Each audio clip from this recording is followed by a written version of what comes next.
You're listening to Power Athlete Radio, a podcast dedicated to empowering your performance every damn day. Join former NFL pro and Power Athlete founder John Welbourn as he dissects the greatest minds in strength, conditioning, and more. So whether your goal is to be the hammer, destroy mediocrity, or simply move the dirt, you've come to the right place. Now with the warm-up done, let the gains begin. Man, I'm stoked you're coaching high school football. Me too. I love that too. idea way more than you stuck in some little corner gym down off of the 405 near In-N-Out. Yeah. It was, if it wasn't for COVID, I wouldn't have happened. Oh. COVID allowed me a chance to take my foot off the gas. And I tell the story, it was a Wednesday and it was like 11 o'clock in the afternoon. COVID was in full swing. Sun's out. I'm on my porch with my dog, drinking some water, staring at my lemon tree. And I said, it came to me. It's like, I don't know the last time in my life, 11 o'clock on a Wednesday that I'm sitting in the sun staring at a tree. And I said, you know what? This is my life, what I want the next 50 or so years to be of my life. And I started working backwards from there, and I wanted my life to be that, to have that kind of spirit. And I basically funded my gym out of my own pocket because I lost like 70% of my members within 3 weeks. The people that stayed were my national level weightlifters. So I wasn't, and all my seminars and everything went away. And so that was my profit. So I funded the gym about a year and a half out of my own pocket. Paid, everybody got paid except me. And then and they literally set an alert when I ran out of money. I was going to close the gym. They came, got the alert, closed the gym, and then I wanted to go to Utah because, it's different to California. Yeah. Politically, freedom-wise, just the way the kids are raised. And I thought it was a great opportunity to get back in strength and conditioning at the high school level. So, it was as simple as that for me. I don't have kids. I don't have a wife. I don't have the handcuffs that will hold you in a particular place. And so I was free to just pick up and leave. Now, it wasn't easy. For me, it was the hardest thing I ever had to do. But got here and then didn't do anything for 6 months. I sat in my backyard just staring at the birds. And then out of the blue, I get a call from a guy, said a mutual friend. And he said, hey, my friend just got hired as a new head football coach at Bingham High School. And he was looking for a strength coach, and I recommended you. I hadn't even talked to him. He just out of the blue. So the universe kind of works in strange ways. Yeah. Well, and I started there. I was there for 2 years. The University of Utah hired me to work there. So I worked there for a year. Didn't like it. They were great. I just didn't like coaching college football. How come? And then went back to the high school, and I've been there since February, back again. What was wrong with college football? I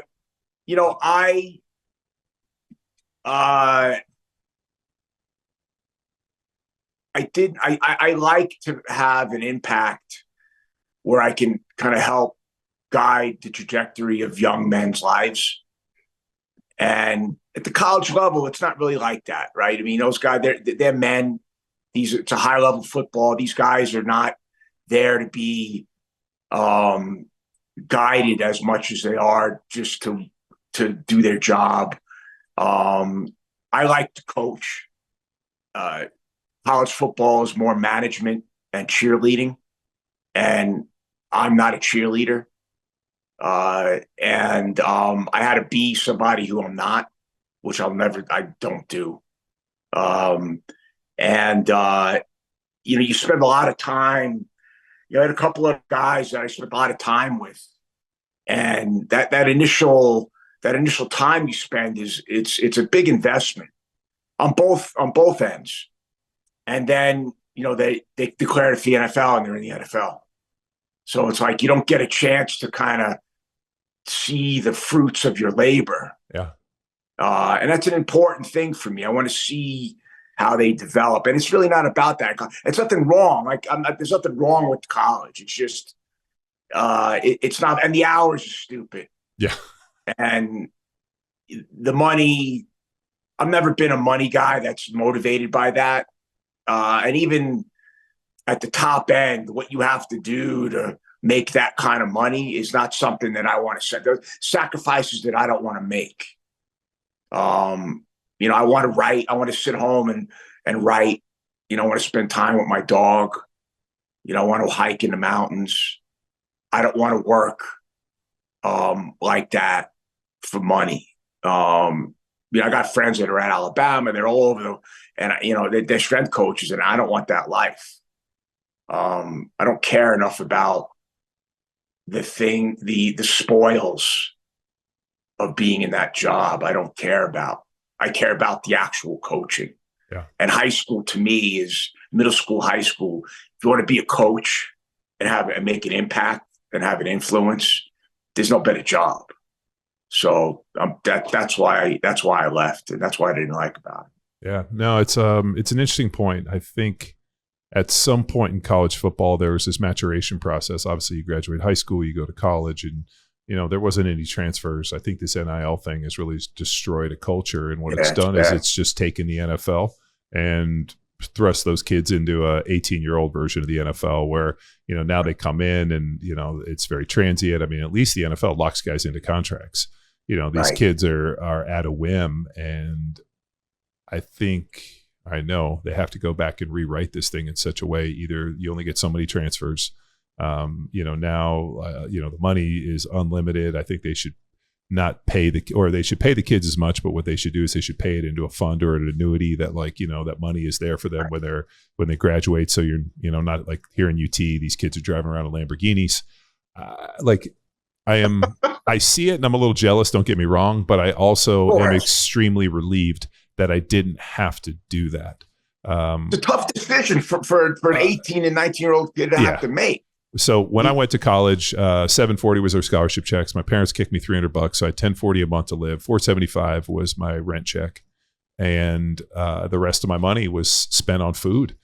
So we had a little over $500. So at the beginning of the month, we would spend. I go to Sam's Club, Costco, whatever it was, spend like $300, and it was like chicken breast and rice and this, and you buy everything you need. And then I had a couple $100 extra bucks to if I had to eat out or do different things. You end up. This is hilarious. We ended up making friends with the meat cutter next door at the market we live near. Yeah. And he was an alcoholic. And so he used to drink in his car. He got busted. So then he was drinking on our porch, and I just gave him a key, and he'd drink on our couch. And then I'd go in there and he'd be like, "Hey, I got these 6 pounds of neck bones," and they were Chateaubriands and shit.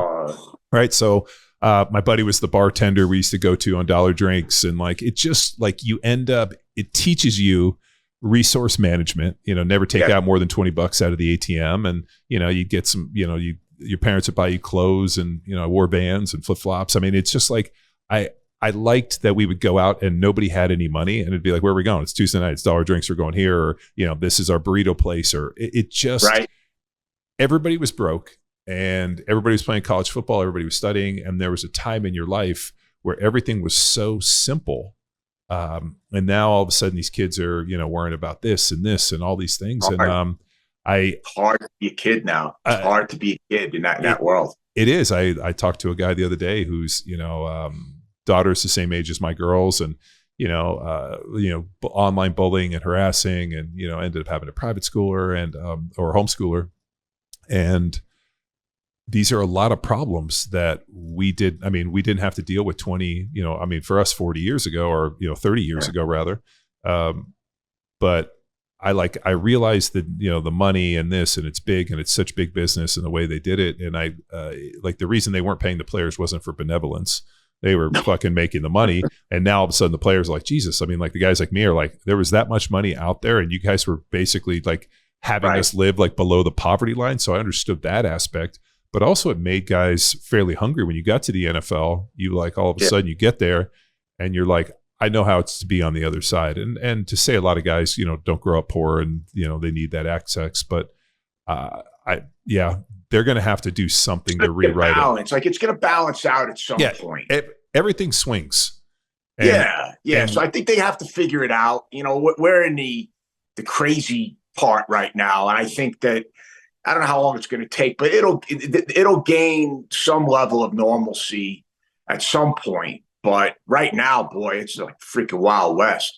Yeah, I mean, it is nuts, and it's like they got to fix it. But I mean, I don't have kids that are that age, so hopefully it's figured out by the time I get to be, or my kids get to be that age. But who knows if they ever are? I mean, we went to the PBR the other night, and which was dope. We got to stand up right on top of the chutes, and they do this like PBR thing where they have the teams compete, and they call it games. It's pretty dope. I went to my first rodeo last year. It was great, man. It was wild. I had a great time. So this was just, this is just bull riders riding these big bulls. And so we're on top of the chutes. And before, when we got there, they had the UT women's volleyball team. These girls came in. I mean, I know they were all wearing high heels. I'm 6'6". Every one of those girls was 6'5" and over, to the point I turned and I was looking all these girls in the eye. And, my kids, my wife there, my wife's short, and she's like looking up, and I was like, these girls, just won the national championship with the NIL money. I bet you, I mean, they're probably making, a couple $100,000 a year, which is pretty amazing for these girls. They're also 6'1", 6'4". I mean, these girls are absolute like monsters in terms, and like in an amazing way. But I mean, they're the best in the world, and these girls are there and they're getting taken care of and living the life. And I'm like, man, this is like, I'm stoked that these, like, so I think for the NIL on this, like for the female athletes, I think it's done something amazing. I mean, seeing with that Livy Dunn girl, I mean, she came back for her fifth year because she's like, I'm making like $35 million a year. I mean, I'm going to do it. But but for the guys, I think for the NFL stuff, and, basketball's always been like that, I mean, dude, it's pretty dope. But I love the fact you're coaching high school football. Are you able to train your current weightlifters, your crew, out of that high school? We interrupt this episode with a shameless self-promotion. Do you want to build thick, sidewalk-splitting slabs of muscle? Let me introduce you to Jack Street. Get access to the same tried and true training methods I followed during my 10 years in the NFL, all to walk into training camp at 308 pounds at sub 8% body fat.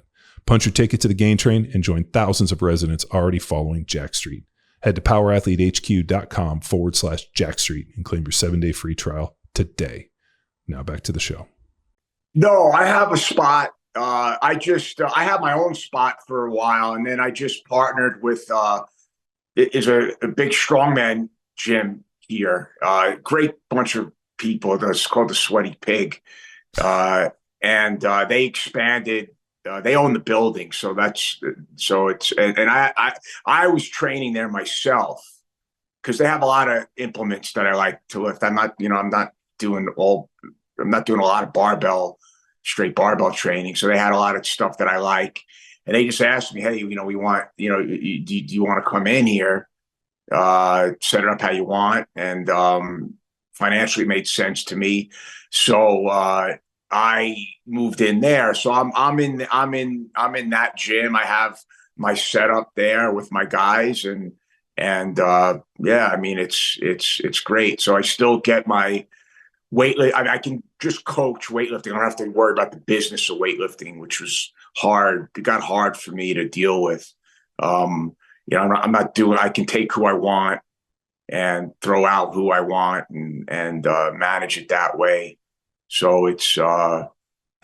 But I don't train them at the high school. It's it'll be a little complicated to do that. But we just got a new facility in February. We were in this tiny, for as big of a school as it was. I mean, it's the winningest school in Utah, and they had this tiny weight room. They had five squat racks, 5 platforms, 5 bench presses, 90 kids. So I had to manage that for 2 years, and then we moved into this facility. I was able to help design it, which was nice. And we got 10 1.5 racks, so 20 stations, got turf, We got all new stuff. It's great. So I can manage big groups. And with all new, it's actually, in all my years of strength and conditioning, I've been at the pro level, I've been at the college level. This is by far the best facility that I've ever worked at, which is crazy. So it's really a blessing to go to work every day and work in that environment. So I'm lucky and fortunate. How long you been there? So I was there for 2 years. Then I went to the U, and now I'm back. So altogether, about give or take about 3 years. So I have my first crop of seniors. So some of these kids that started with me as freshmen are now seniors. That's what I was going to ask, if you'd like run a cycle, if you'd work with these kids as freshmen, and now you're starting to see like the labors of your work. Well, they're all the kids that I worked with as freshmen, the ones that are left, are all going to be all state. They're 3 linemen, 1 defensive back. They're all going to play Division I college football. Now, granted, these are good athletes. I mean, I know where my place is, but these are kids that bought into the program and show up every day and work and take care of themselves. They prioritize things outside of training. I'd like to think I had some influence in that. But these are self-motivated kids too. Yeah. So but they're great to work with. And now I've worked with the middle school. I started working with the middle school this year. So I'm hoping in 3-4 years, I got these kids as seniors. And so my plan is it's a longitudinal approach, right? I plan on being there until they throw me out. So I have a way that I want to, it's funny, I caught some resistance with the middle school group because they were doing it one way. They were bench and squat and power cleaning, and that was it. And so I came in and I said, nah, we're gonna do calisthenics, and we're gonna do these other things. And we're gonna do some barbell stuff, but it's not the main focus of our training. And I started with like over 50 kids, and within a month I had like 12, because the parents were like, no, they need to lift more weights and do this and that. And I was like, I'm not going to do that. And the head coach had my back, and I said, we're going to run this program, and over time they'll see the benefit of it, but I'm not going to do what the parents want. Just so we can retain kids. Yeah. So I won't do it. You'll have to get somebody else. This episode of Power Athlete Radio is powered by Train Heroic, the most immersive strength training app experience on the market. We've built an online training business by partnering with Train Heroic to deliver all of our world-class training programs like Jack Street, Hammer, Field Strong, and Grindstone. To learn which Power Athlete training program best suits your goals, head to powerathletehq.com/training. And if you're a coach looking to build a business with the best training tech in the business, head to trainheroic.com/powerathletehq. And now back to the show. Well, I've never met a parent who, and seeing with my kids and what we've done, go like, even when my son was playing flag football in this, I mean, it's pretty amazing. The parents that are the most vocal are the ones that have the least experience. Like, they asked me, and I was like, why don't we just go out there and let the kids have fun? And I tell them a story of, like, I remember playing football when it was fun, and I'll tell you the exact day it wasn't fun.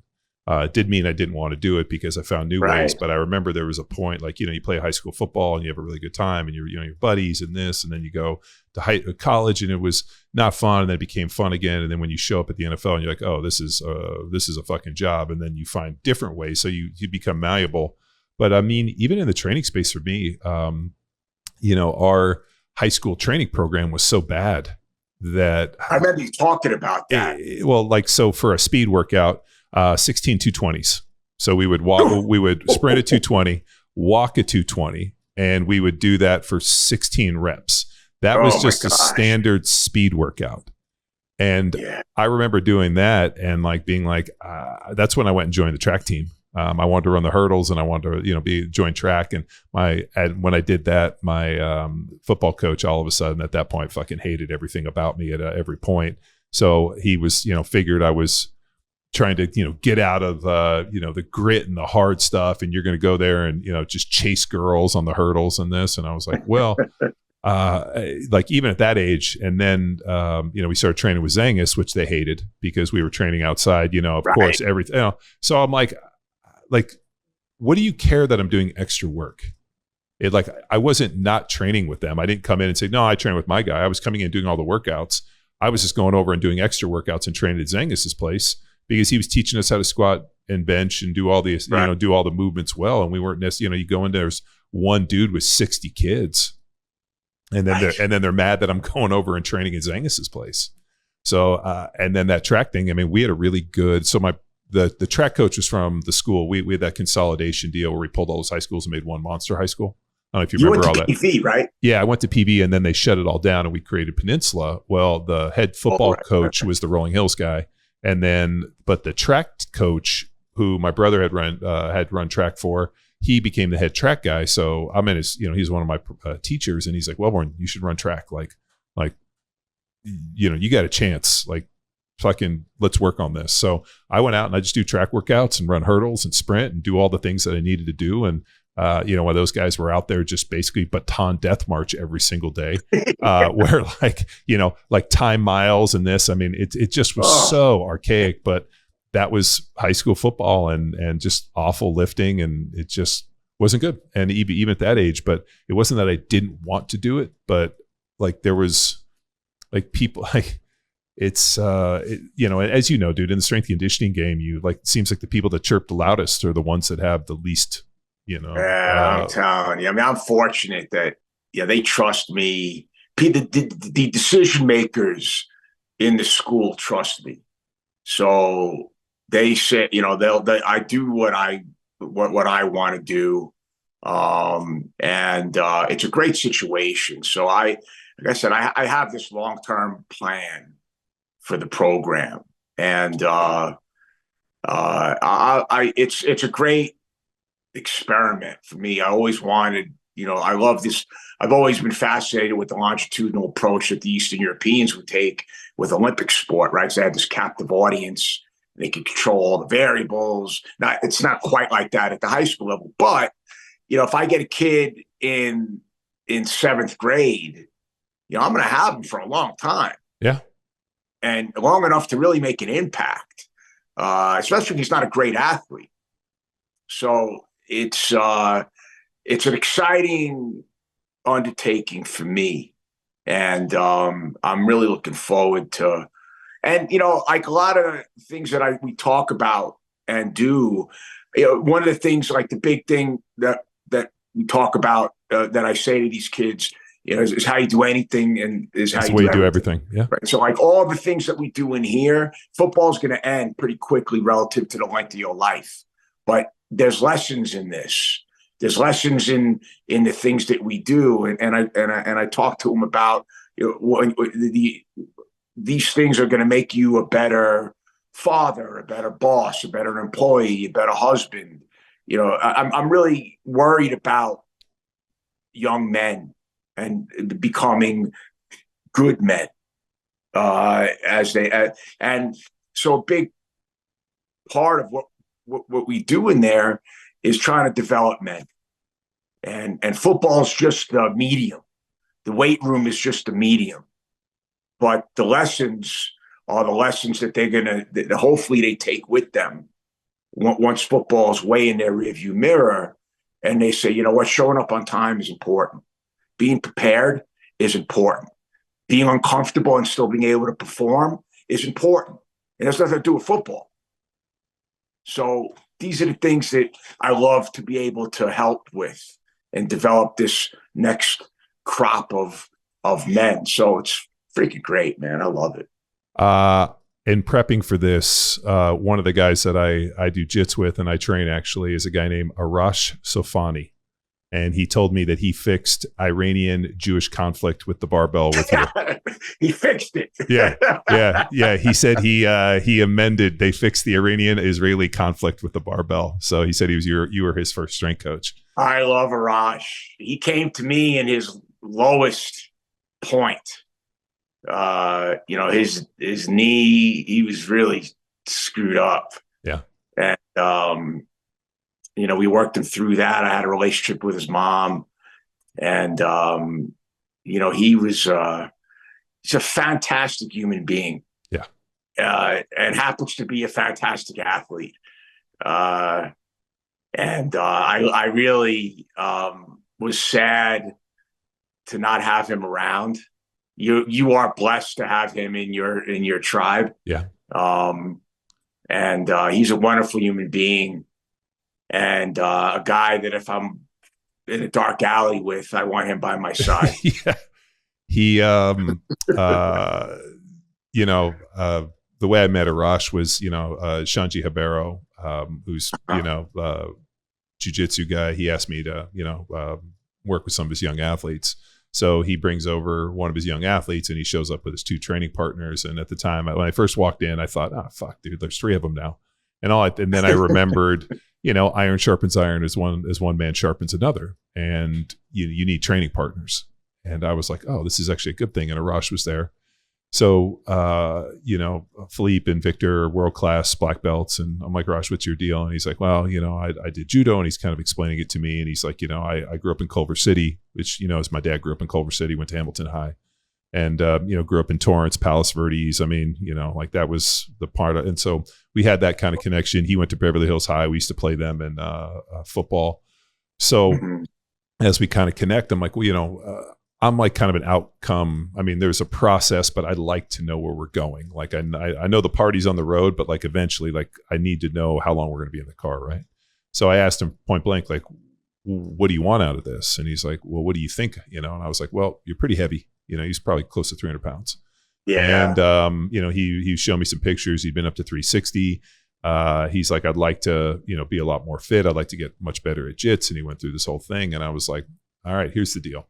I'm going to write you this diet. You're going to do the training. You got to follow this diet for 12 weeks. If you hit this diet at the right time at this exact moment, at the end of 12 weeks, you're going to be exactly where I want. But the problem is this diet only works once.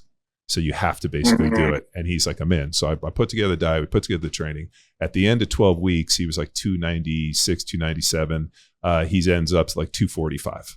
So in 12 weeks, we shucked over close to 50 pounds. And all of his lifts went up. He got stronger. He literally got in shape. And if you see him now, you wouldn't even recognize him. And so it's pretty interesting, like the before and afters.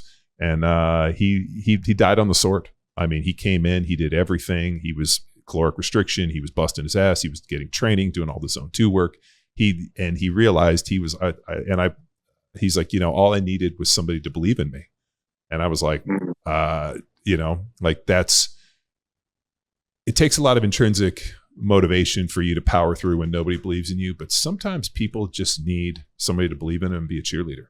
And like you said, you weren't a cheerleader, but like not like a cheerleader in the sense of a rah, rah, rah, but like, right. I'm a cheerleader, but not the rah, rah guy. Yeah. Like you can do this. Like, I believe in you. And, I set the time, set up all the, changed all the parameters, did everything I wanted to do. He made all the training, didn't miss, did all the extra. He sent me, videos at 10 o'clock at night. He's at 24-hour fitness, like jumping rope for 30 minutes. I mean, just hit everything right. And that's who he is, though. Like, that's who he's always been. Yeah. I'm so glad that he found you in this part of his life because, he's got, sky's the limit with this kid. I don't know about his athletic career. I mean, he's a great jiu-jitsu player and he's a great judo player. Seems like he's rising in jiu-jitsu, but he's going to be a guy that's going to impact a lot of people just with whatever he does. He's just that kind of guy. So and there's a great mentor for him. Oh yeah, dude. I love him. I count him as close as family. And those kids as well. But it was funny. There's a lady, we had her on the podcast recently, Dr. Sabine Hazen, who's kind of the guru of gut testing. Like she's, when it comes to like microbiome and gut stuff, it's like she's like the pinnacle. So we had her on the podcast, and she did all my gut stuff. And as we were going through all like my microbiome and all the bacteria and all this, she like pulled her stuff up and was kind of showing me like, hey, like I think she's from Morocco, like North Africa. So she's showing me her stuff, and she's like, there's some things in my gut that are unique to me because of where I'm from that we don't see here in the US. And she pulled up like one specific gut bacteria, and she's like, this is unique to people from North Africa only. And then she goes through and she like goes through mine, and she's like, wait a minute, you have it. And she like pulls it up, and I had the same amount. She's like, is any of your family from North Africa? I'm like, no, they're not. She's like, Middle East or anything? I'm like, nah, but I train every day and do jits with a Iranian dude. And the microbiome is dictated by, not only what you eat, the environment you're in, but also, the people you spend time with. So the joke with Arash is I was like, we're so close now. Now I've basically adopted your Middle Eastern microbiome to the point where the gut lady is trying to like scratch your head. And it just was like a funny moment for us. And because there's no way to do jujitsu without being close. And like, there's an interesting thing where you're like, wrestling and battling these people. But Arash is funny. When I told him we were going to do this podcast, his like eyes lit up, and he's probably going to laugh at that we're talking about him. But he's well, he deserves it. He's like I said, he's one of my favorite humans that I've come across. Always a smile, always happy, and would walk across hot coals for you. So I enjoy him. But we are here to talk about your upcoming book. I don't know where it is in process, but you shot it over to me. I did the courtesy to read it and go through it. And I thought it was fascinating because it's really, your heroic epic. If you go through history, everything from, Beowulf to, the Tales of Gilgamesh. I mean, all these things are always about a heroic epic. And, there's adversity, there's coming to know each other, and then you got to go through the hero's journey. And I took that book as, your hero's journey. And also relating it to you as every man, and realizing that the decline of health, and really, the lack of, I guess you could say, people being robust and strong and living on for a lifetime is really kind of fleeting. And that idea that, as physical abilities and all this decline, that we are really athletes for life. And more importantly, like, this is a problem that we need to combat. So I'd love to talk more about it. Yeah. It's interesting. Like, there's people that have been athletes and people that haven't been athletes. And I think both groups suffer the same fate if they don't do something about it. I think, as an athlete, you didn't really go down this journey. You've always been pretty mindful of your health and your fitness. I wasn't. I was a guy that I trained because that's what you do to be better at sport. It wasn't something that I loved to do. I still don't love doing it. But it was important because the outcome that I wanted was important. And as you well know, training for sport has nothing to do with health. It doesn't mean you can't be healthy, but that's not your primary outcome. Your outcome is performance. When I retired at 31, there was a void. Like, I didn't know what to do. I just did what I always do. I just tried to be as strong as I could, and I started my own businesses. And that time, my time that I spent moving became time sitting. And I trained. I lifted weights. I wouldn't call it training. I lifted weights because that's what I knew. And over the next almost 2 decades, I really declined in my health. I was still strong, John. I've squatted 500 pounds or more nearly every year since I'm 16. There was a few years, for injury or whatever, that I didn't do it. So I thought that was what I had. I had to do that, things like that. That's what I thought training was about. And, twice, I think 2014, 2017, I wound up in the hospital just because of working myself to death, throwing up blood, just really crazy shit. I wasn't taking care of myself, and I felt bad. And I had my hip replaced in 17. My hip just deteriorated, and I just didn't want to move. My knee was bad. I didn't want to move, and I wouldn't. If I could squat, right? I could do these things. My blood work was terrible. I was fat, 36 or so percent body fat. Blood pressure was high. But, I didn't pay attention to any of it because I was grinding. And the pandemic happened. And one of my best friends, Adam Lang, he was a chef. He owned a restaurant, a steakhouse, a Hollywood and Vine. And his restaurant was closed. My gym was, for the most part, closed. We both were just miserable, hurting, not feeling well. And we decided that we were just going to train together. And, it's funny, John, I had a prowler at my gym. I had that thing loaded, and by one of the bay doors, probably a year, because I was going to push it. But I was so afraid to feel what that prowler was, how the prowler was going to make me feel. I never did it. I would load it at the end of the night and say, in the morning, I'm going to do this thing. Yeah. Because I knew I knew in my heart, that's what I needed. And it wasn't until I started actually jujitsu that I realized that the hardest thing for me to do was to lose my breath. There was something about, when I was in jiu-jitsu, especially when I was mounted, I come from wrestling. So if I'm on my back, I'm off my back. Yeah. But being mounted and losing my breath scared the shit out of me. So much so that I stopped doing jiu-jitsu because that feeling petrified me. So then I had this prowler set up and I wouldn't push it because I didn't want that feeling.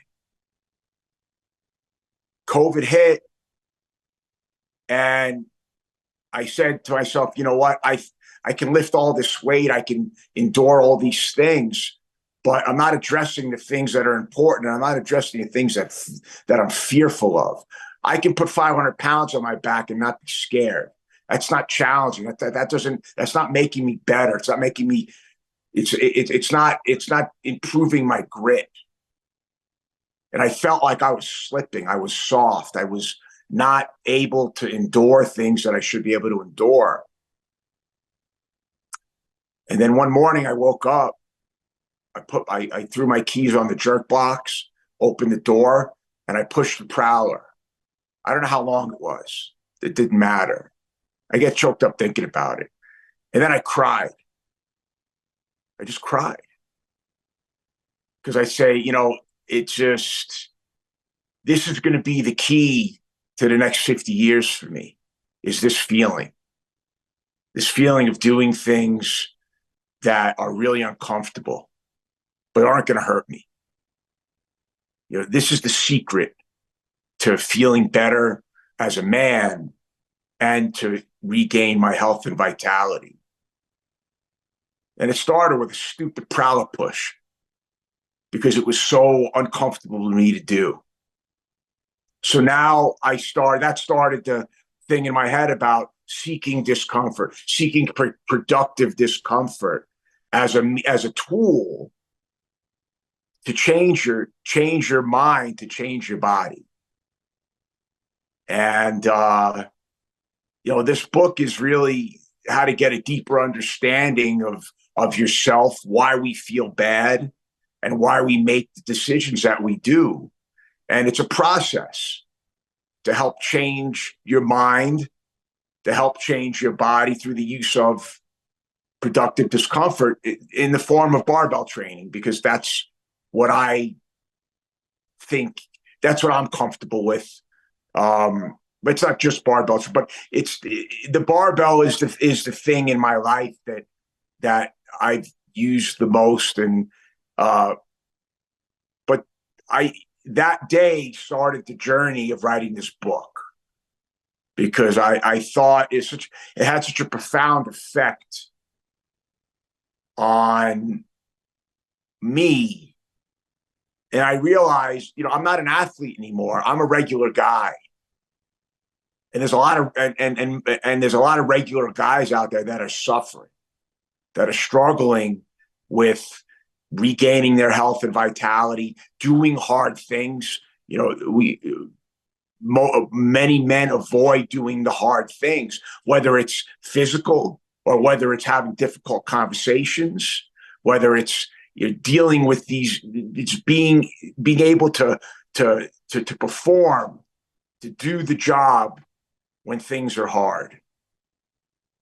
And I have found, I know you've experienced this in your life, physical training is a great tool to help develop those skill sets. So I wrote a book about it. No, I mean, it's, the lead-in conversation like we were having about, the over 40 jiu-jitsu thing on Facebook. I mean, it's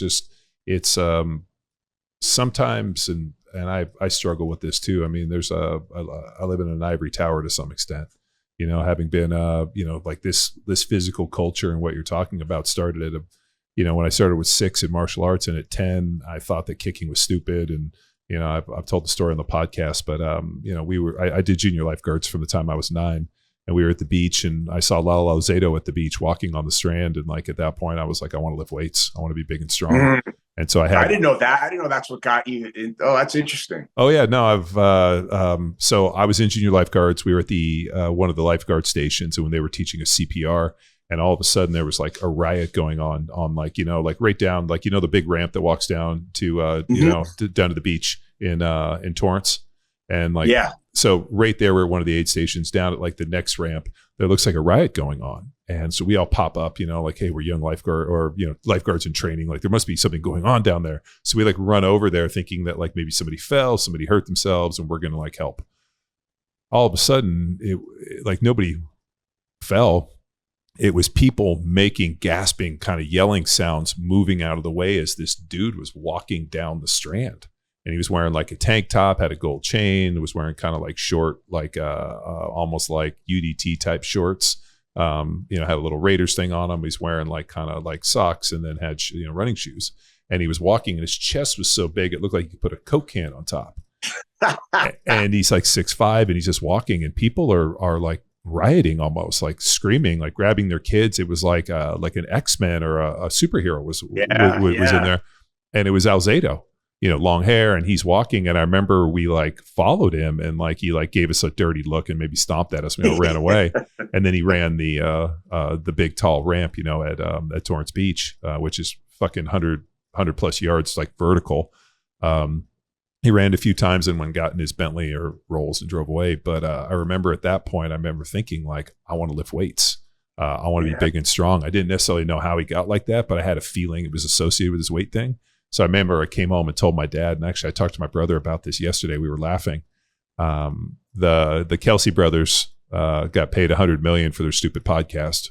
As I'm on a podcast, I listened to it. It's like my brother and I bullshitting. It's crazy. And my brother's like, "Fuck, dude, we could have had a podcast." I'm like, "Yeah, but then you or I would have date Taylor Swift. It's the only reason these two knuckleheads got it." But that like talking about that deal, like as I told my dad, "Hey, I want to lift weights," and my dad's like, "Why? Idiots do that. It's counting to 10 over and over again. Morons." And so I took the bus to 24 Hour Fitness, and then my mom started dropping me off, and I got some shitty membership. And my brothers were at the high school and they were training, and they were like, hey, when we get some free time, we'll come. Until that point, just like look for a big dude and just do whatever he does. So that was kind of what I did. And then when I got to, and we still didn't tell my dad. And then when I got to high school, I joined the football team because they lifted weights, but we came in there and there was like, 100 people, one coach just sitting there with his feet up watching, reading magazines. Yeah. And I saw shit in that weight room that I hope never, ever comes to life. Yeah. Like dudes just basically collapsing at Good Morning, 400 pounds. I mean, just the worst things. And, we started training, and thank God, Zangus approached me pretty early on and to come start training with them. And that really started my journey for it. But I always wanted to be big and strong. And I like that moment, like I just, the physicality, the running, the sprinting, I mean, all the things that we did in the training space, I really liked it. Like there was never a point where, like nobody wants to go run, but running was always my cheat code, was my superpower. Like I could always run fast, and I like to run. And like, anytime somebody wanted to sprint, like we were down to sprint. And lifting weights, I always wanted to be the strongest one in the gym. And even when I was not good at it, it just was this kind of deal where it had been a focal point my entire life. And I don't remember it ever not being something like when I wake up today, just trying to figure out like, where is my training going to enter? And, obviously I retired from the NFL. And like we were talking about earlier, when you compete at that level, competing at other things just seems to really turn the volume down. I mean, I was waiting to sign with a team and competed in the CrossFit Games, which I think is one of the first times we met in 2008. Yeah, that's when we met. Yeah. And, then I went a week later to go play for the Pats and ended up getting hurt and like this. And so I didn't necessarily know what people, like I competed at this level. Like what did people do? Triathlons? Like I just, ivory tower, dude. I just lived in this ivory tower where I didn't know.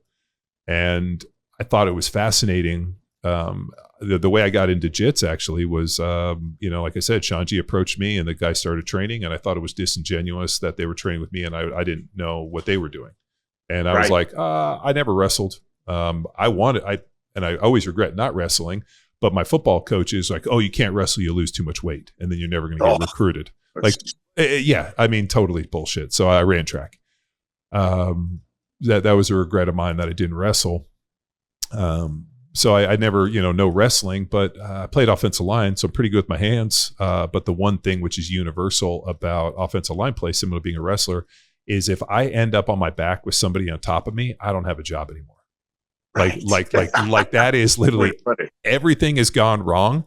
Like fucking fire sale, the Hindenburg's fucking crashing, everything's wrong. Right. So I have to there's never been a point where anybody has ever like been on top of my like that just has never happened. I mean, maybe when I was young, maybe, I don't know, but like never in the NFL.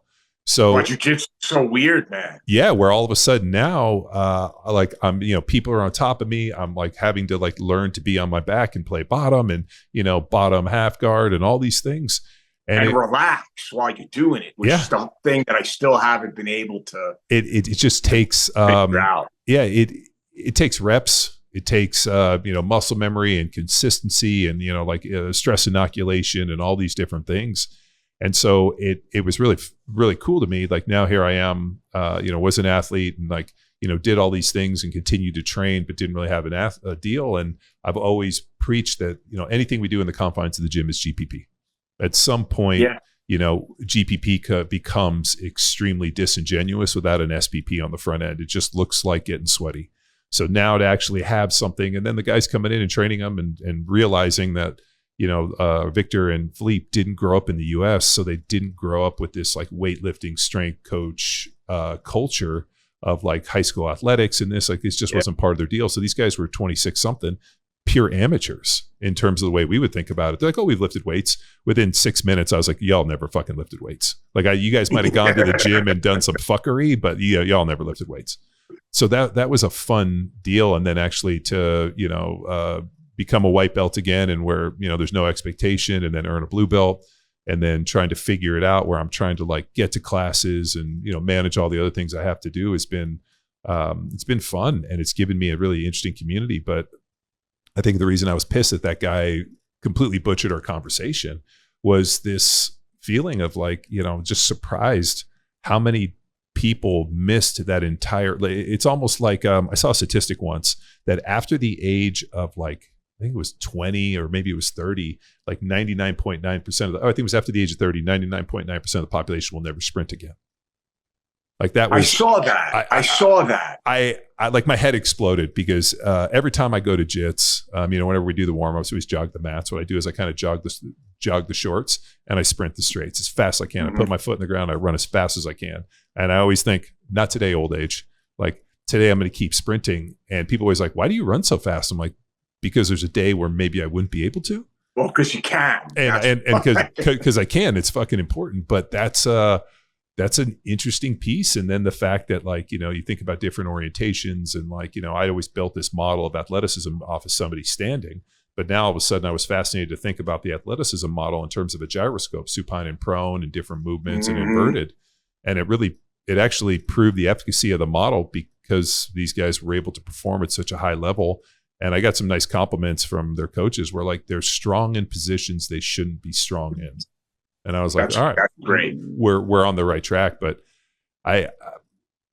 where do you think this changed? Like I like that was the, this like road to physical decline. I mean, I read something the other day that like they're observing sarcopenia in 8 to 12-year-olds now that they never have. I mean, is it the advent? And I hate being like the old man, like when I was my age. Yeah, but right. I mean, is it the social media? Is it? I mean, it's really the screens where I think where now things are easy.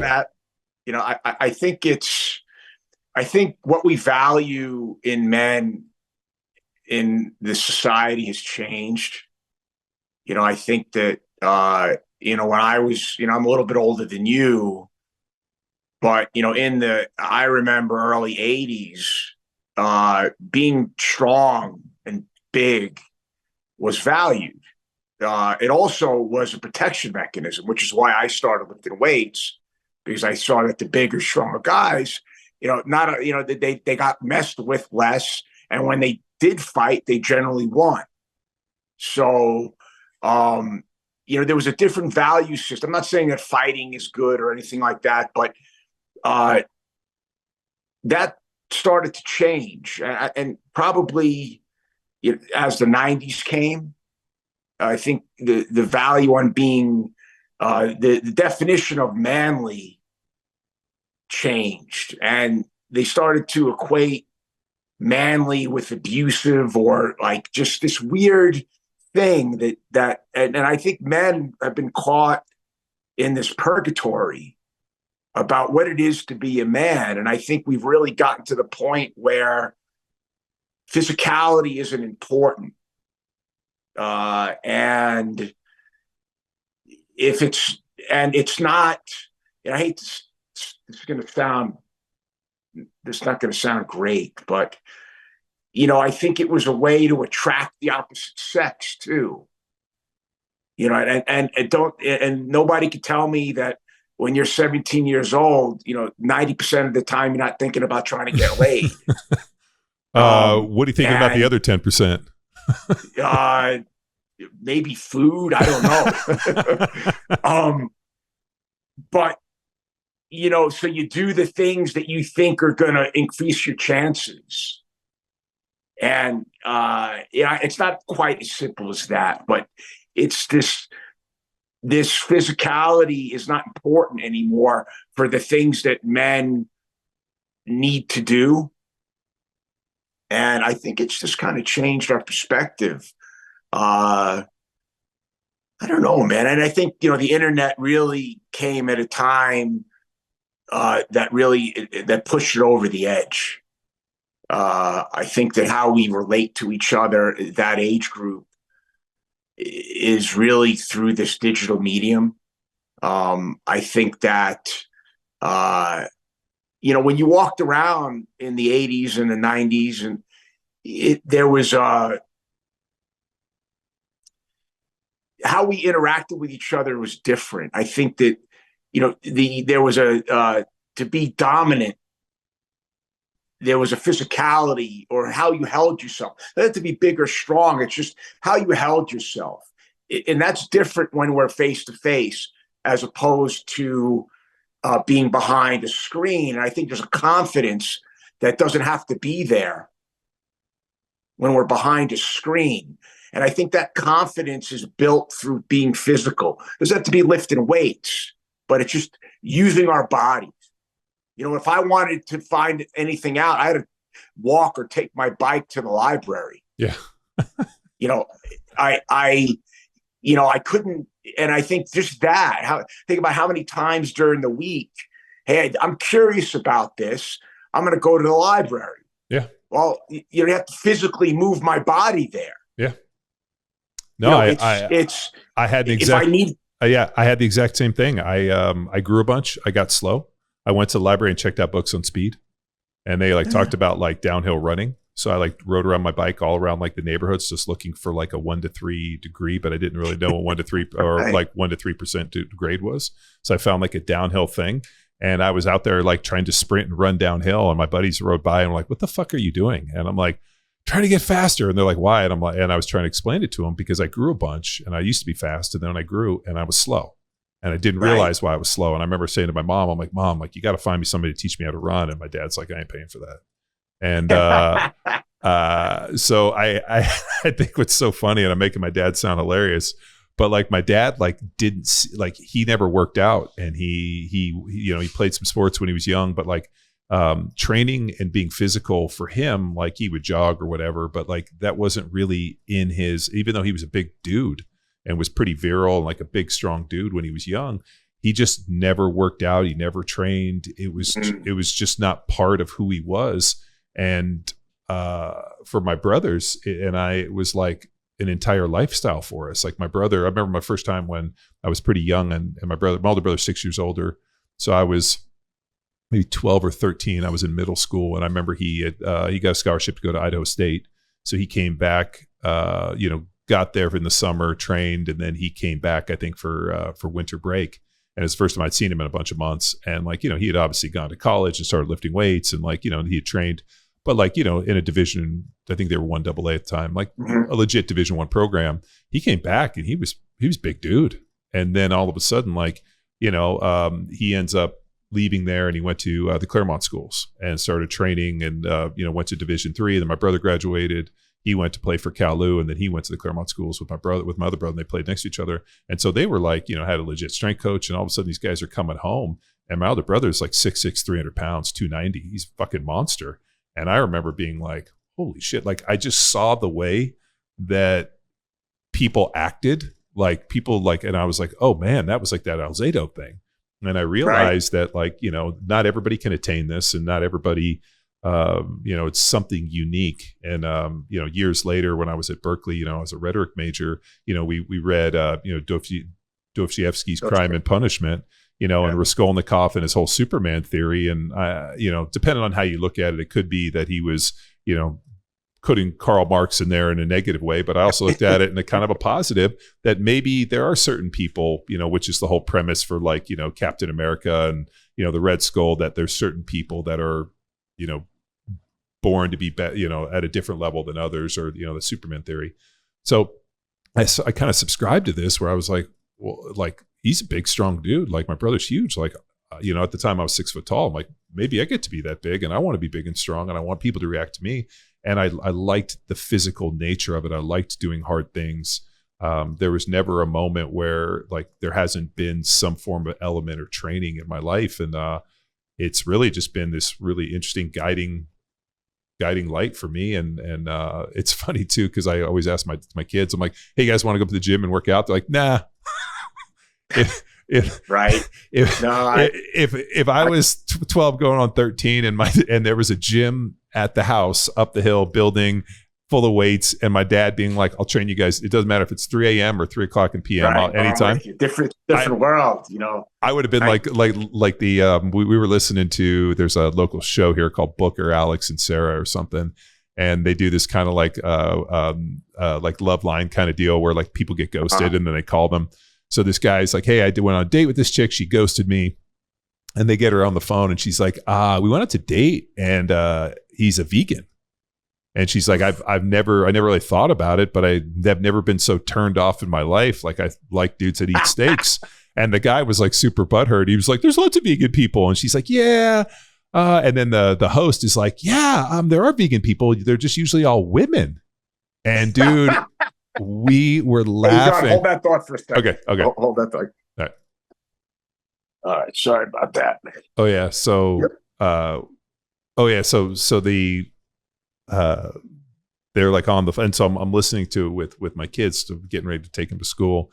And, you know, and like my wife made a funny comment where she's like, you know, these kids have like grown up, you know, like, you know, within, I mean, you know, I kind of always had followed Mauro de Pasquale's recommendations when he did my diets from 99. So it was always kind of a paleo diet. Then I meet Rob and he's telling me about this diet called paleo. I'm like, oh yeah, no, I was a Mauro anabolic diet from day one. Like, so we've always eaten this way. And, you know, we buy find a local rancher. We do an entire cow. I mean, these kids, like, you know, the steaks or the burgers, everything we cook is like the next day's lunch. So like to the point where the kids are like, man, we're really tired of all these amazing steaks. And that because as we were listening to this, they were like, you know, I kind of understand him. Like maybe his family just fed him amazing steaks every single meal of his life. And I like looked at these kids and I was just like shaking my head. I'm like, now to this day, if I were to offer and be like, when we were kids, you know, we used to have like macaroni and cheese and like, you know, all the standard crap. These kids would probably like wake up and be excited to have cereal every morning and eat mac and cheese for dinner. And I just like, and my daughter's so funny. She's like, I would have loved to have grown up in the 80s. You guys had mac and cheese and like all these things and Cool Whip. And I'm like, you got to start talking. You got to stop talking to grandma. So it's a funny thing, but like that physical culture of like but is it because big strong men are who built this country?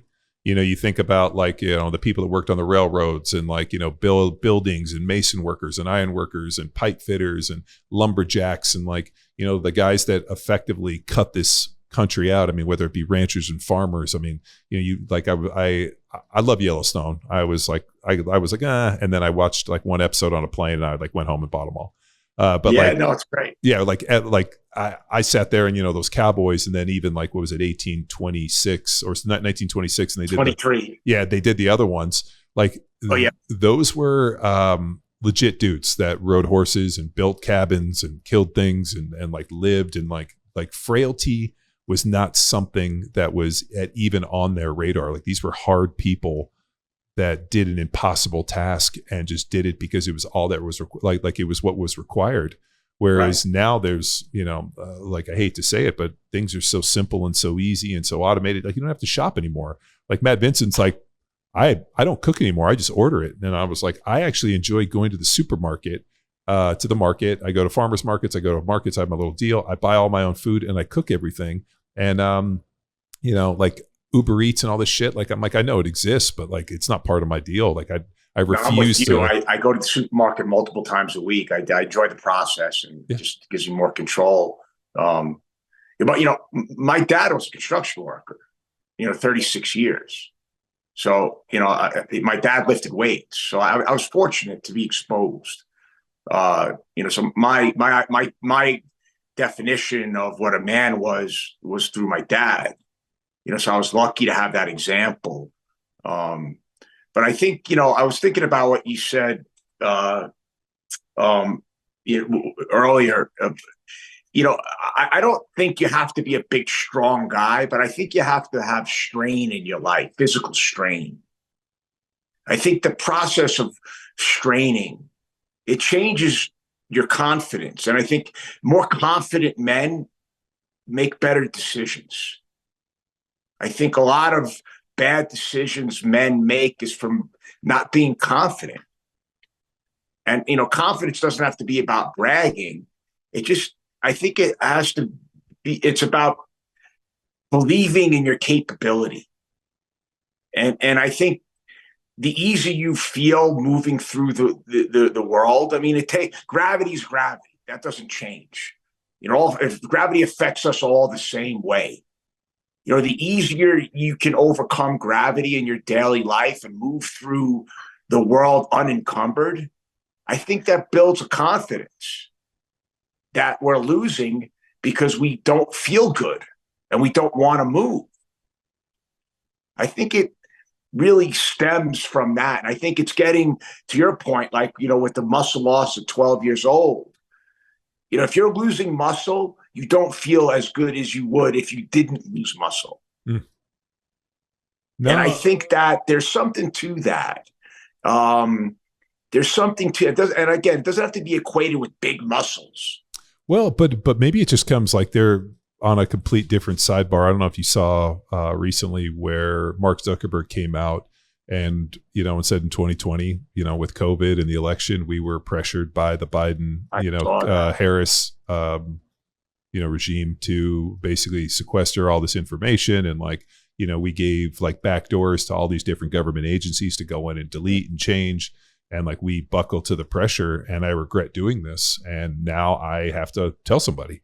And it's, and whether or not, however you feel about Zuckerberg, I think it's really interesting. He's gone through a hell of a metamorphosis in the last couple of years. He, COVID hits, he buys that property in Hawaii, and he buys this big property right in front of the best surf spot in Hawaii.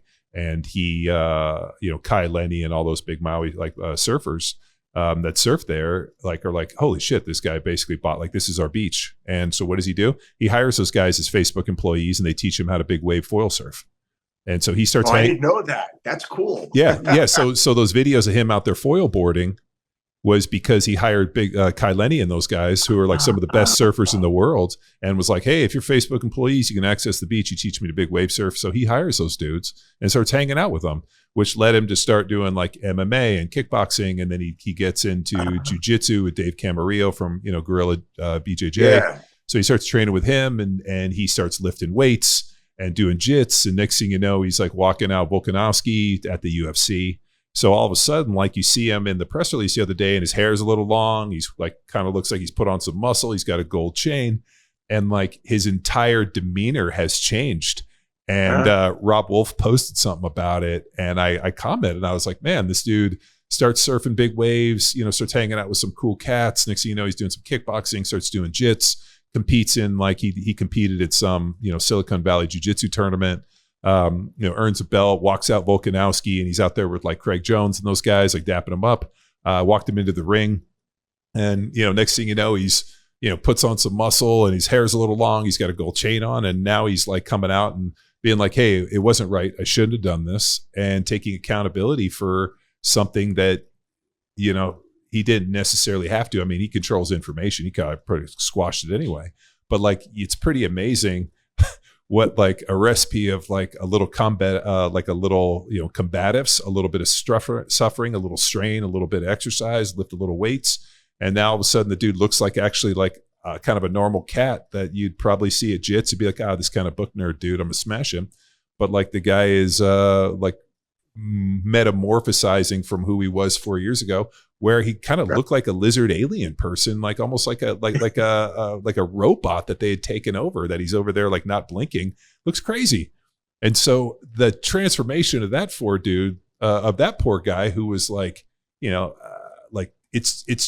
it's so interesting to me that you add, like you said, a little bit of physicality, a little bit of combatives. He's probably, for the first time in his life, is probably eating steaks and eating meat, and he's probably a vegan, and his wife's I don't know, Star Trekking food into him, and the dude's probably he's got a barbecue now, and he's got buddies probably some jiu-jitsu Brazilians to hang out with. He's wearing flip-flops, and next thing you know, he's probably kind of a normal cat, whereas before he wouldn't have been.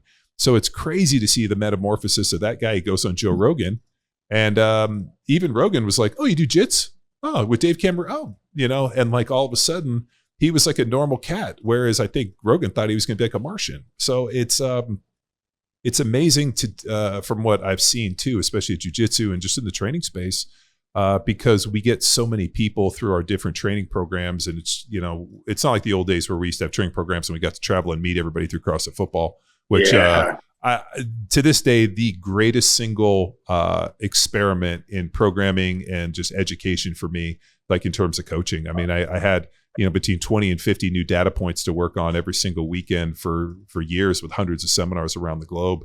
But it was cool to see people do the training program, because then they would come to the seminar and meet me, and they would always like, hey, can I tell you something? And I'd be like, sweet, what is it? And they would like tell me these like heroic tales of like, I did this and this and this, and I started training and now I can do this. And I realized that like when things are darkest, if you can, like you said, like the analogy about pushing the sled and walking by it and like having this like visceral hate and this emotional battle with an inanimate object, like this thing doesn't have memory. It doesn't know. It's just there till you move it. But yet in your mind, you build it up to be like, the Eye of Sauron, where it's like every time it's just looking at you everywhere. And then now you have to, all of a sudden be, Frodo and push it out the door and get rid of this fucking thing. And honestly, I don't know who I would be or what I would be doing. I surely wouldn't be doing this podcast if I hadn't embraced that physical culture early and made it a focal point in my life.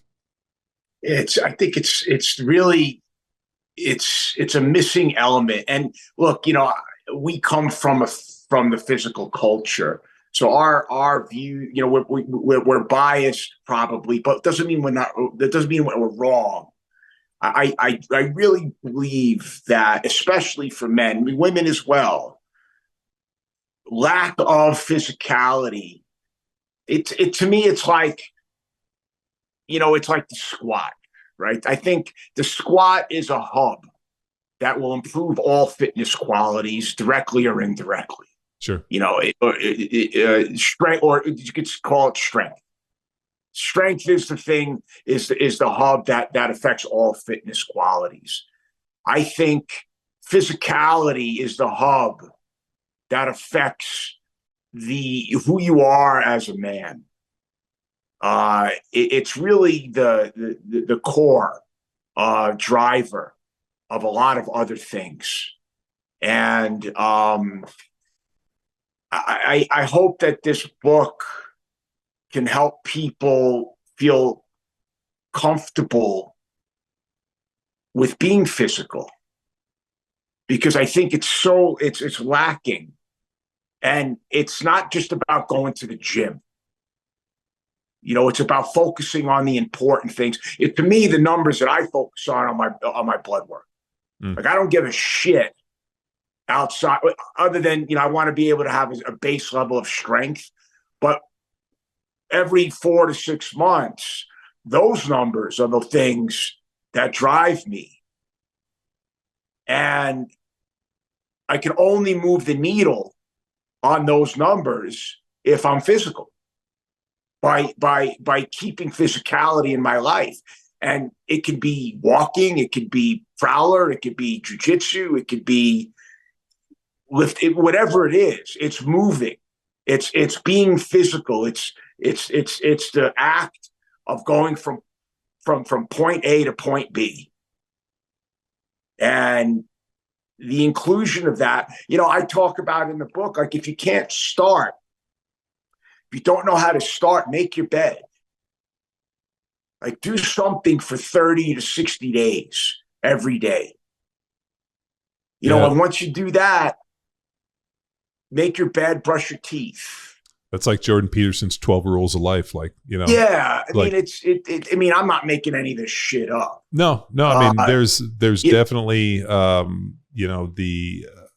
are all things that you teach your kids, and they fight you on it. Like, get up each morning, like, brush your teeth, come down for dinner, eat breakfast, come down for breakfast. Yeah. Do everything, like, make sure that you're wearing clean clothes. Like, this was a funny one, trying to explain to my kids that you can't wear, and I remember, like, you can't wear socks 2 days in a row. You can't wear, like, make sure you always have a clean pair of underwear, a clean pair of socks. And then my daughter would be like, I lost all my socks. I'm like, well, then we can get you new socks. And then I go find the socks. But like those little things, and they're like, why do you harp on these things so much? And I'm like, probably because my parents harped on me. But like, one day I'm not going to be there to harp on you, and all you're going to have are, the lessons that you've learned. And, my one daughter's really witty. She's funny. She's like, is the job of the dad just to tell people things? Like, you just start trying to teach us stuff. And I'm like, that's exactly the job of the father. I like that's it. Like, because one day I won't be here, and all you'll have are these lessons and stories and these interactions to guide you. I'm trying to give you, like, I mean, I don't mean to say that I'm like the Bible, but like, that's what the Bible is. And the Bible is a collection of stories to teach you how to live. I mean, whether or not you believe in, Jesus or like whatever imaginary friend in the sky you believe into. But like at the end of the day, the Bible is a collection of stories that are meant to guide people to live a better version of themselves. And, people overdo it and they get in, but like we read all the biblical stories and I'm like, did this stuff really happen? Historical accuracy, there's people that spend their entire life trying to prove the Bible through historical accuracy. I'm not a Bible historian. I can't tell you whether or not this happened, but I do know that if you look at it for the stories that it's teaching, you can live. What's the lesson? Yeah. What's the lesson? Right. It's don't just worry like about the story. What's the lesson? Yeah. Like you were talking about the squat. What a great analogy for life, right? Like when, stand up with something heavy on your back, like right. take it for a ride. Right. And if you fail, that's great. We're going to unload the bar. We're going to put it back and we're going to try again the next day. It's like the pinky and the brain. What are we going to do today for brain? Right. Same thing we do every day. Try to take over the world. It's as simple, but simple isn't easy, but it's really, one of the things I talk about in the book is how do you enter into this process? I think that's where people will have trouble is where do you enter? It's because people set themselves up for failure in that way. I'm going to buy a membership to a gym and I'm going to do this, or I'm going to just prove to yourself that you can do something consistently. It actually doesn't even matter what it is. It can be very benign. I always, for me, I know this is still the case. I walk twice or three times a day, just 10 or so minutes with my dog. The hardest part of you still got that big dog? You still got that big dog? You still got that big bulldog? My giant mastiff. What's her name? Daisy. Daisy. She's a beast. She's a big girl. Yeah, she is a big girl. But every day, the hardest part of that whole process is getting my shoes on. Once the shoes are on, like then the rest is going to happen. But it's little triggers like that. I know for me, when my life in the past, when my life became crazy and I wasn't balanced and I wasn't not balanced in 50-50. I don't think there's anybody that's an achiever isn't balanced in the classical sense. But when my life was out of control and I wasn't focusing on the things that were important, I wouldn't brush my teeth.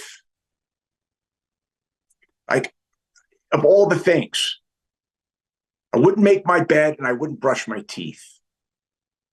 So when I would, and I wouldn't notice it even for, a little bit.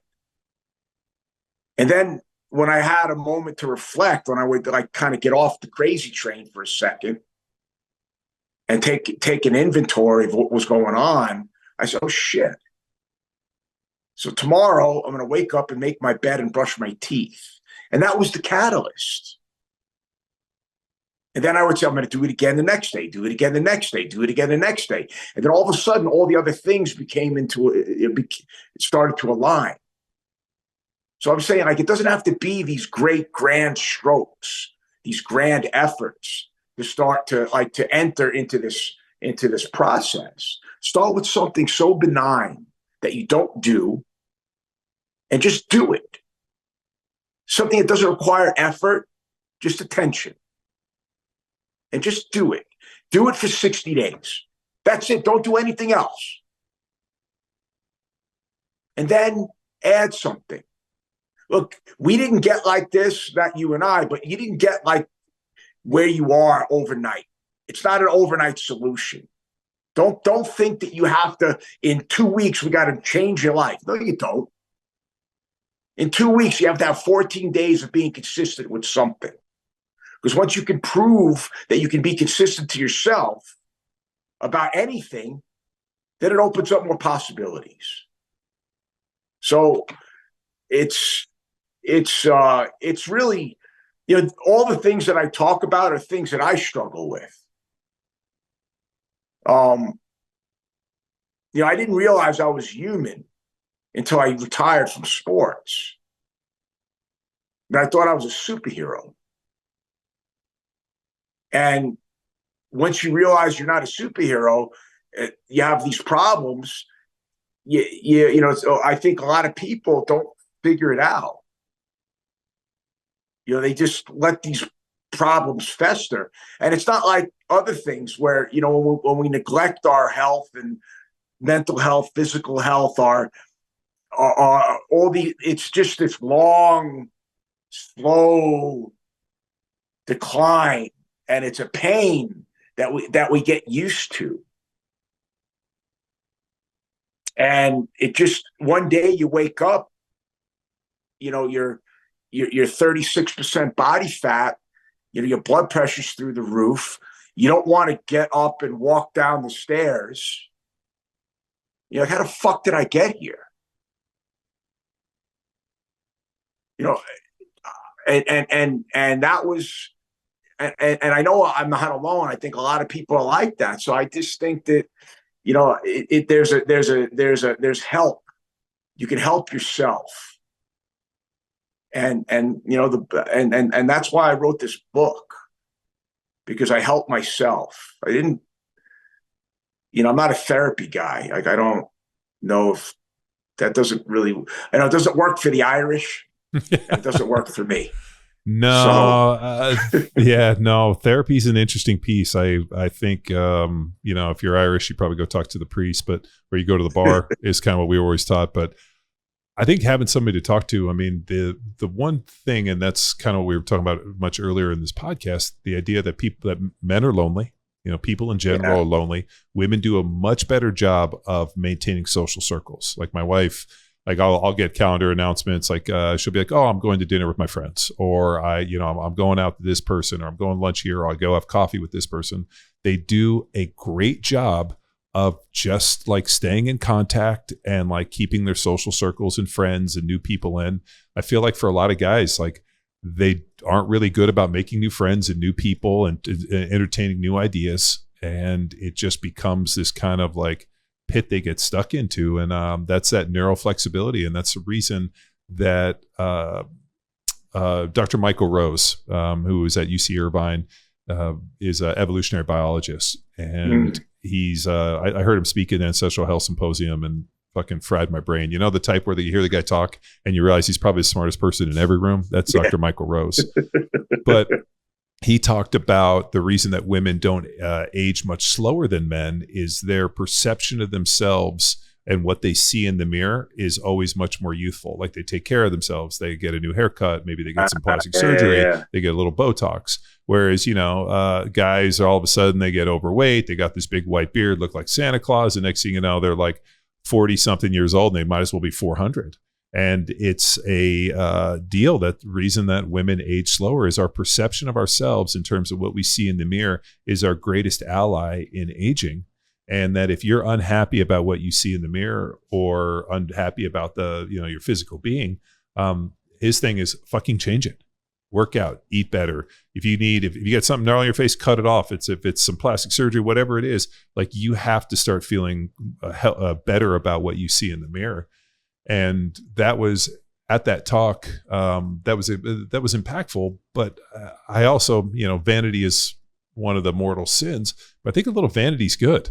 Like, it's why I've always trained. It's why I've always trained. It's why I, if all of a sudden, like I put on my pants a little tighter, I'm like, well, I got to turn it up a little bit. Like there has to be these measurable pieces, and vanity is helpful. And, that's, I think people cast in, like they get married, I got kids, like, what does it care? And some women do that and a lot of guys do that too. And then all of a sudden one day you wake up and you're like, man, this isn't the person I married. This isn't the person I signed up for. And then they wonder why people get divorced. So I think the idea of still training, not only for all of these things, but, to still be capable. A couple of years ago, I'll give a shout out to Colonel George Barbie, power athlete follower and just an amazing human being and one of my favorite people in the world. Asked me, he was at the War College up in Pennsylvania, and asked me to come speak at a conference on national security. And more importantly, threats that we foresee in the nation, the United States. And so my part that I talked on was the lack of physical readiness for kids 16 to 18 going into the Army. Yeah. But also the lack of physical readiness for men 25 to 45, who in essence, if there was some form of, global catastrophe or war, or something happened that looked like on U.S. soil, there'd be a calling out of the militia, and like the lack of physical readiness of people to answer that call. That was my piece. And then the guy who was the mirror in mine, who I forget his name for the life of me. He's like this Indian cat from Brandeis who controls the Global Health Initiative. Anything outside the U.S. he controls and is in charge of through his deal at Brandeis. Probably one of the sweetest, nicest men I've ever met, from India, grandfather. But he talked about the U.S. dependence on foreign-made pharmaceuticals. That like 97% of all pharmaceuticals that people are taking in this country are coming from like India and China. And if those boats stopped, like within 3 months' time, like the Thanos effect, the hemorrhaging of people in this country within 3 months was like astronomical. Like I didn't realize. And the crazy part is he went through all the different drugs. There were things in there like, my son's type 1, like insulin. That's not necessarily like something, type 2 diabetes is controllable. Type 1 just happens. But like the amount of preventable dependence on drugs due to lifestyle, obesity, and just controllable factors is like the majority of it. And so metabolic health, or lack of metabolic health. Metabolic health is controllable through decision making. Yeah. And not all of it, but the vast majority. We just don't make good decisions. Yeah. Well, I mean, you add hyper palatable food and make everything extremely easy, where now I don't even have to get off my couch anymore. I can just hit my smartphone and somebody delivers food. And I mean, one day they'll have a service. Like my next big idea is Uber Eats delivers the food, and then you can pay a service to have them come in and feed you. So you don't really have to do anything more. So for an after $25, the person will come in, cut your food, and just put it in your mouth, and you don't have to move. Well, you laugh, but think about how many people that would buy it, right? It's crazy. Feel like I've become so lazy I can't even feed myself. I just want to be a baby and have you feed me. Like, this is all part of being uncomfortable, right? Yeah. Like, it's uncomfortableness doesn't have to be visceral. Like, oh my God, this is uncomfortableness it's annoyance too. It's inconvenience. There's nothing wrong with inconvenience in the right frame. Right. It's just we to your point, like we can avoid all inconvenience in our lives if we wanted to. I talk about in the book, you can theoretically, you can travel around the world and probably not take 500 steps. Yeah. It's crazy to think about something like that. Now, it might be an over-exaggeration, but it's not so much. You get dropped off in front. You have the moving people movers. You have, you could get a wheelchair if you want at the airport. I mean, it's just, where does it end? We have to take some responsibility for that, and we have to do something about it. We can't just let things happen to us. We've gotten very good at letting things happen to us instead of inserting our will and trying to control things that affect our health. It's crazy, man. It's scary. And plus, I think I look at all the fucking money I'm spending on health insurance. I never use the goddamn thing. You and me both. But it's so expensive because so many people are sick. Yeah. No, I was teaching a seminar in Denmark, and we were flying on the plane. The guy I was sitting next to was an executive, Danish guy who worked in the industry with like the big windmills, like the power windmills. And so we sat there and we're just shooting the shit and, talking about this. And he was explaining to me about like the ridiculous nature of windmills, how they're like so inefficient. He's like basically the CEO of this thing. And he's like, these things suck, but like people want to buy them. So we're going to sell them. Right. But the one thing he turns to me and says, how can you be in a standardized health care in the United States when nobody gives a shit about their health? He said in the Baltic countries, I mean, in the, the Norwegian countries like Finland and Sweden and Norway and those that kind of have more kind of socialized healthcare, being a burden or being unfit basically results in being ostracized. So when you go to Denmark, you go to Sweden, whatever, you see people riding bikes everywhere and everybody's pretty fit. They don't have elevators in their homes. So if you live on the 5th floor, you got to hike up with your groceries. So you're not buying massive amounts of groceries. They they ride their bikes, they shop, they do this, and they, it's this much more outdoor kind of physical culture. And he's like, I go to America and everybody everywhere I go is obese. He's like, how can you even think about having standardized healthcare with people that don't give a shit about their health? And I explained it to him. I said, America's different from your country in that you have this homogeneous culture where everybody kind of looks the same. Everybody could be a cousin. So when people look like you, there's a lot more empathy where you see it and you're like, oh, well, this could be my uncle. This could be my cousin. This could be my brother. I'm probably related to this person. In America, it's such a melting pot that, everybody looks so different that there's very little association with that. And also, we don't live in the same communities. You're talking about countries that are like the size of like Orange County, and, and now you're living in this country where it's, 330 million people. That's so massive. And it's a different culture. I mean, it's not like you're living in Brazil where you're near the equator, let's say, and where, it's 100 degrees and humid all the time. And nobody's got air conditioning. And so they're forced to be able to kind of endure this stuff. I mean, we've found every single creature comfort possible. And we've just, people die from comfort. I mean, comfort kills.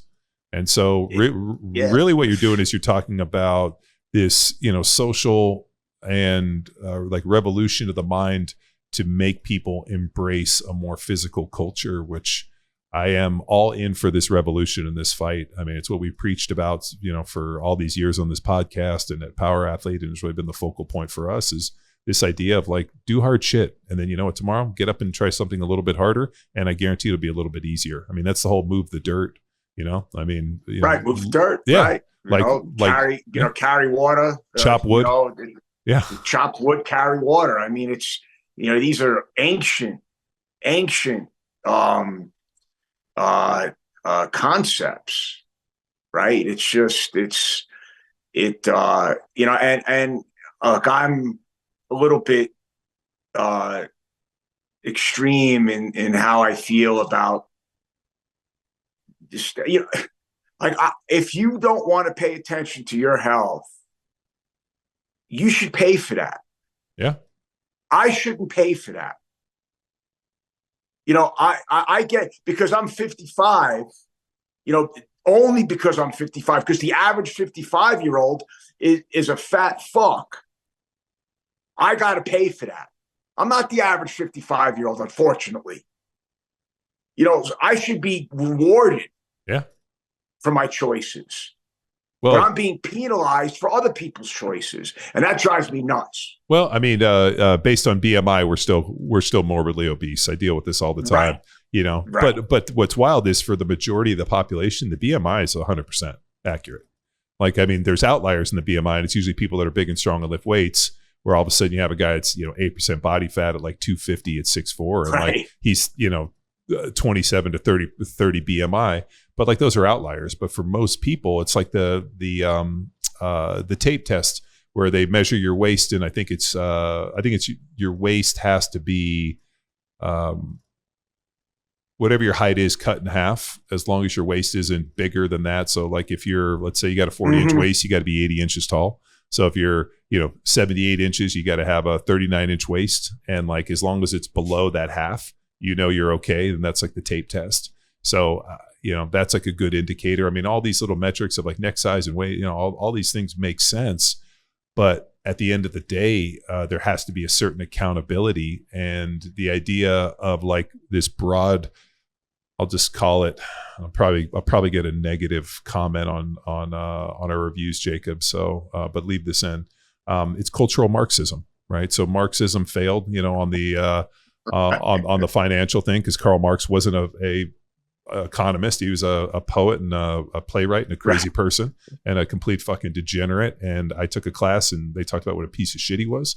And that's why his economic and the Communist Manifesto makes no sense, because he's a crazy person, right? And so, but like now what they've done is they've added this cultural Marxism to it, where now they're, basically just moving the goalposts. And when you add this kind of cultural Marxism, where it becomes, very like there's no accountability piece, things become extremely difficult. And then there's this idea of like this global acceptance and I'm very libertarian and in the idea that everybody has the right to life, liberty, and the pursuit of happiness, right? Which like live the life you want, but you don't force me to have to accept. Like I can still think you're an asshole. You can be an asshole, but I get the chance to call you an asshole.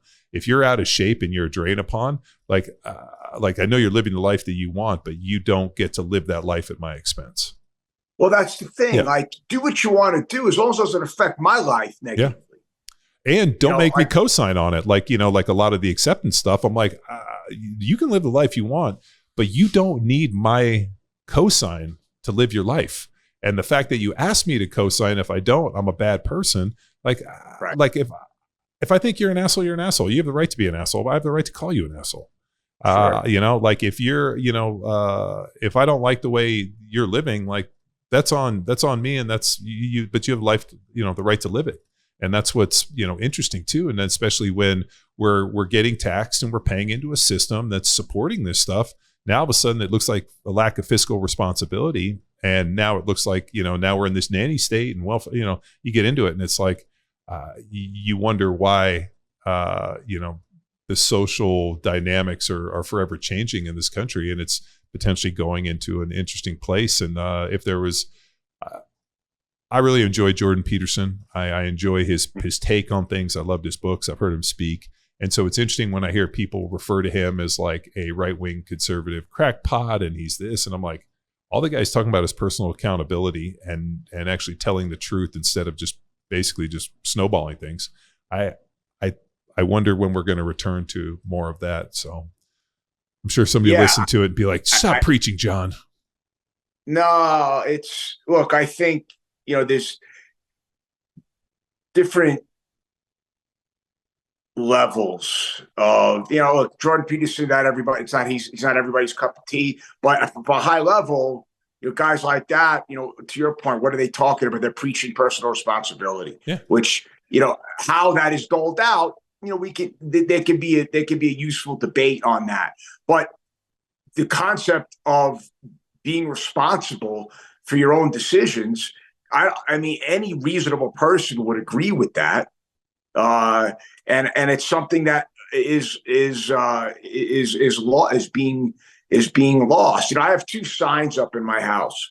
One on my bathroom mirror that says "Never be out of shape," and I have one over my desk. It says "Make good decisions." I think that. Did you know every day when I drop my daughters off, I roll down the window and I yell at them as they're walking away, "Make good decisions," and they turn and give me a dirty look. I laugh my entire way home. My wife's like, "Why do you keep doing this?" And I'm like, "Make good decisions." And like seems pretty easy. And if you're, and I'm like, I'm sure their friends are like, "Why did your dad say that?" I'm like, make good decisions. I want that. The last thing they hear from me is I want them to make good decisions. I want them to be good decision makers in the face of adversity, being like, "I don't know, my dad told me to make a good decision. It sounds like a bad idea. I'm not going to do it." So that's my make good decisions.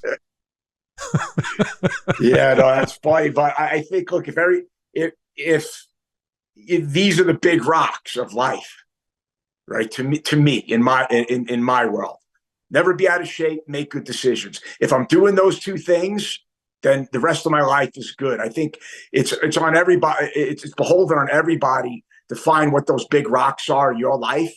The things that guide your decision, that guide your path, and follow them. And to me, it's just, I don't want to be a burden to anybody else. I want to help as many people as I can, and I want to leave the world a little bit better than I came to it in. and all my decisions are based around those things. I don't know if people are guided by any of those things. I think they're just showing up every day, and whatever happens, happens. Hey, And if people want to get the book, is there are you going to let us know when it's coming out? I mean, I know you sent me an advance copy. The book, and I told your guy that we're going to hold this podcast until the book is supposed to be released October 1st. Okay. This is my first one. I'm doing it on Amazon, so it's like a print on demand. Mm-hmm. But that's when we're planning on releasing it is October 1st. I'll have a link on my Instagram right now. That's the only. I hate fucking social media, but I mean, here we are. I'll have a link in my social media for it. _Sean _Waxman. And I'll have a website up as well. It'll be suffersmarter.com. That's the name of the book, Suffer Smarter. So all that'll be linked together. Okay. And well, when it comes out, send us over all the links, and we'll link them up in this and get them out and pushed out and get rocking. So I'm gonna cut you here because I have to go to the bathroom.